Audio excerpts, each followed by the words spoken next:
제가 상담 전화를 받아보면 고소가 실제로 되지는 않았는데 미리 상담을 받으시려는 경우가 있는데요. 실제로 이후에 고소가 된 경우도 있고 아닌 경우도 있습니다. 그러나 상대방이 고소를 하겠다고 말만 해도 많이 불안하기 때문에 어떻게 구별할 수 있는지 답답해 하시는데요. 고소 의지가 강한 경우에는 나에게 연락할 것도 없이 바로 112에 신고를 하는 경우가 많기 때문에 일단 나에게 고소를 하겠다는 말을 하는 경우라면 고소를 하지 않을 가능성도 있겠다고 생각할 수 있습니다. 특히 바로 형사고소를 하지 않고 내용 증명을 보내오는 경우는 합의 여지를 두고 하는 경우들도 많습니다. 분명하게 뭐뭐뭐 하지 않으면 고소하겠다라고 하면서 조건을 밝히기도 합니다. 또 합의금을 이야기해온다면 합의를 하면서 피해 보상을 받고 고소는 진행하지 않을 가능성이 높습니다. 반면 변호사를 선임했다고 이야기하거나 선임한 사실을 알게 되었다면 고소할 확률이 높다고 생각하면 됩니다. 종종 변호사를 선임해서 본인 피해에 대해 합의를 먼저 진행하는 경우도 있지만 이런 경우에도 본인이 의도한 대로 되지 않으면 바로 고소할 가능성이 매우 높습니다.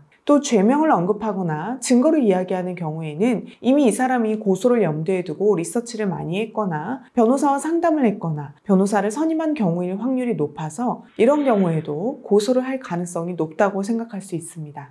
이렇게 상대방이 고소를 한다고 했을 때 흥분해서 욕설을 하거나 심한 경우 폭행을 행사하는 경우가 있는데요. 이런 행동을 하면 상황이 해결되지도 않고 추가적으로 고소를 당할 수도 있기 때문에 절대 하면 안 됩니다. 두 번째로 고소를 취하라고 하면서 협박성 메시지를 보내는 경우도 있는데요. 이러한 과정에서 한 말들이 또다시 범죄로 인정되어 처벌을 받을 수도 있고 그게 아니라 하더라도 2차 피해를 가했다고 해서 형량이 높아지기도 합니다. 심한 경우에는 구속의 사유가 되기도 합니다. 억울하다고 하면서 단톡방, SNS에 해명글을 올리는 경우들도 있는데요. 이것 또한 추천하지 않습니다. 이러한 경우에도 명예훼손이나 모욕이 성립되는 경우가 많고 특히 내가 올린 글에서 오히려 나에게 불리한 내용이 발견돼서 사건에도 안 좋은 영향을 미치는 경우가 많습니다.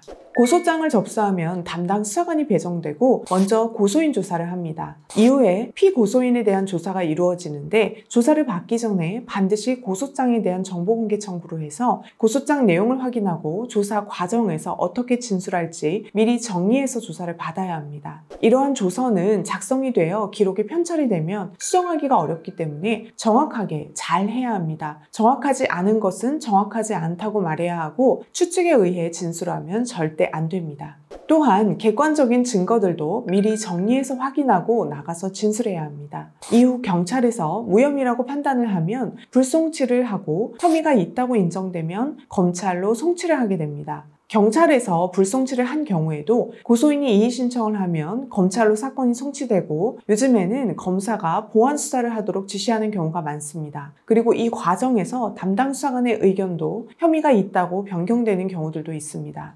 따라서 경찰에서 무혐의 판단을 받았다고 해서 마음을 놓고 있어서는 안 되고 이의 신청 이후의 과정에서도 잘 대응해야 합니다. 검찰은 경찰에서 조사되거나 확보된 수사 기록을 보면서 피고소인의 혐의 유무를 판단하고 만약 혐의가 있다고 생각되면 재판 청구를 하고 혐의가 없다고 생각되면 무혐의 처분 결정을 내립니다. 무혐의 처분 결정에 대해서는 고소인 측에서 불복할 수 있는데 항고를 하면 고등검찰청의 검사님이 사건을 다시 살펴보고 항고 기각이 나오면 재정신청을 할 수 있는데 재정신청을 하게 되면 고등법원의 판사님이 사건을 다시 살펴봅니다. 재판 청구가 된 이후에는 1심, 2심, 3심의 재판이 진행되는 것입니다. 만약 1심에서 무죄 판결이 나온 경우에는 검찰이 항소를 할 수 있고 그럴 경우 2심이 진행됩니다. 이때 오해하시는 부분이 고소인에게는 불복할 수 있는 권한이 없다는 것입니다. 피고인 입장에서는 1심에서 무죄를 주장했는데 유죄 판결이 나온 경우 피고인도 항소를 할 수 있고 2심이 진행됩니다. 그러나 검찰이든 피고인이든 1심에서 나온 결과는 아주 유의미한 증거가 새로 발견되지 않는 한 2심에서 뒤집히는 것이 매우 어렵다는 점입니다. 따라서 1심에서 총력을 기울여서 잘 다뤄야 합니다.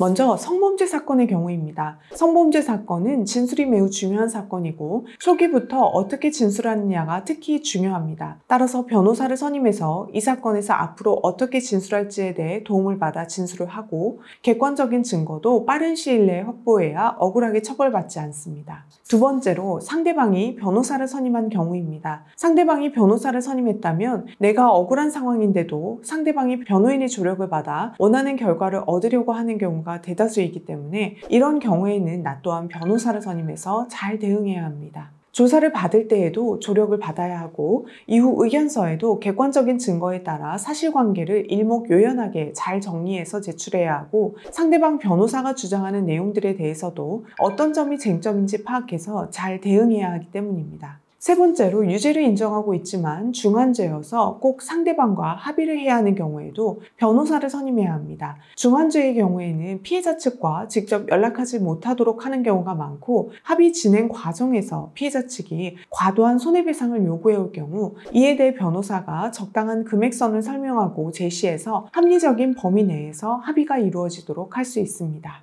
특히 형사 진행 중에 합의가 안 되면 민사 손해배상 소송을 해야 하는데 그러한 과정에서 법원이 인정하는 금액을 피해자 측에 설명하고 적절한 금액으로 이끌어낼 수 있습니다. 오늘 상대방이 고소를 하겠다고 겁줄 때 알아야 할 내용에 대해서 설명을 드렸는데요. 이와 관련해서 도움이 필요하시면 상담 전화로 문의 주세요.